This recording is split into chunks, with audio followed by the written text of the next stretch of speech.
नमस्ते। आप सभी को स्पोकन हिंदी की राज में तहे दिल से സ്വാഗതം करती हूँ.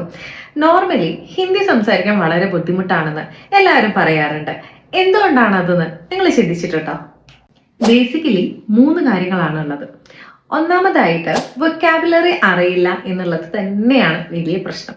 ഇനി ഒരു പക്ഷെ വൊക്കാബുലറി അറിയുന്നവരാണെങ്കിൽ അതിനൊരു കൃത്യമായിട്ട് സെന്റൻസ് ആയി ഫോം ചെയ്ത് പറയാൻ അറിയുന്നില്ല എന്നുള്ളതാണ്. എന്നാൽ മൂന്നാമത്തെ കാറ്റഗറിയാണ് അതിഭീകരമെന്ന് എനിക്ക് പേഴ്സണലി തോന്നിയിട്ടുണ്ട്. എന്താ കാര്യമെന്നോ, ഞാൻ പറയുന്നത് തെറ്റുമോ ശരിയായിരിക്കുമോ എന്നൊക്കെ ഒരുപാട് ഡൗട്ട് വെച്ചിട്ട് ലാസ്റ്റ് അത് ഒരു പ്രസന്റേഷൻ പോലും കൊടുക്കാതെ സംസാരിക്കാതെ വിട്ട് കളയുന്നവരാണ് മൂന്നാമത്തെ കാറ്റഗറിയിലുള്ളത്. നിങ്ങൾ ഇതിൽ ഏത് കാറ്റഗറിയിലാണ് ഒന്ന് കമന്റ് ചെയ്യണം കേട്ടോ. ഇനി നിങ്ങൾക്ക് ഇതിൽ നിന്ന് റിക്കവർ ചെയ്യണം, നല്ല രീതിയിൽ ഹിന്ദി സംസാരിക്കണം എന്നൊക്കെ ആഗ്രഹമുണ്ടെങ്കിൽ സ്പോക്കൺ ഹിന്ദിക്കിറാസ് നിങ്ങളോടൊപ്പം ഉണ്ട്. രമ്യ മാം നിങ്ങൾക്ക് ക്ലാസ് എടുക്കാൻ തയ്യാറായിട്ട് ഇതാ ഇവിടെ വന്നിരിക്കുകയാണ്.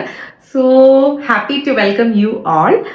Stay tune for more tips and tricks to speak Hindi fluently. Thank you. Have a great day.